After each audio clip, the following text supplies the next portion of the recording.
Madami na nga nagtatanong kung paano nga kami namumuhay habang pareho kaming walang trabaho, kaming mag-asawa. Kung minsan sa akin, kung minsan sa kanya nagtatanong. Nga naman kasi, madalas nila kaming nakikitang magkasama sa bahay o pagpunta kung saan. Simple lang naman ang mga kasagutan sa mga yan. Una, nagtutulungan kami sa lahat ng bagay. Asikaso sa bata, sa bahay, at syempre sa discarding ginagawa namin para kumita. Katulad ng pagtitinda. Pangalawa, ginagamit namin ang mga abilidad na meron kami para kumita. Halimbawa ako bilang mananahi, nag-aayos ng bulaklak, crafter, yung mga nagti-DIY ba? At kung minsan, nagtitinda kami ng mga lutong pagkain. Ako ang nagluluto at ang asawa ko ang nagtitinda. Diyan, nagtitinda rin ako ng kung ano-ano na pwedeng i-reseller. Magkatuwang kami sa pagtitinda. Minsan sa palengke kami o kaya naman sa paglalako-lako dito sa amin. Magaling asawa ko mag-alok-alok. At syempre, ang asawa ko naman, bumabiyaya rin siya ng sidecar. Yung sidecar pala sarili namin, kaya walang habol na boundary doon. At anytime, pwede siyang bumiyahe o kaya hindi bumiyahe. Minsan pag may tinda kami, hindi siya bumabiyahe. Kasi, minsan matumal na rin. Sa pagmamekaniko naman, on-call siya. Kung kailan siya tawagin, doon siya may gawa, doon siya may kita.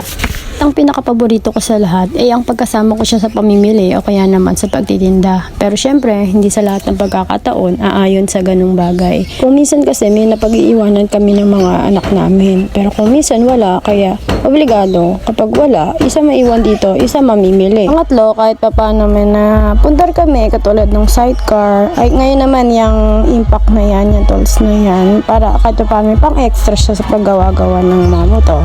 Please, kahit pa paano, maraming option para kumita lang. I'm very proud to say na ang swerte namin.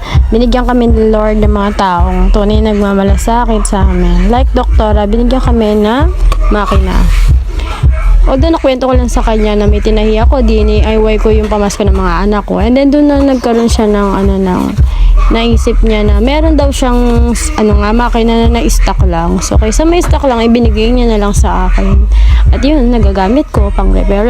At araw-araw may natatanggap ako na paggawa. At least, hindi ako nasisiro, di ba? Kaya, sobrang thank you po.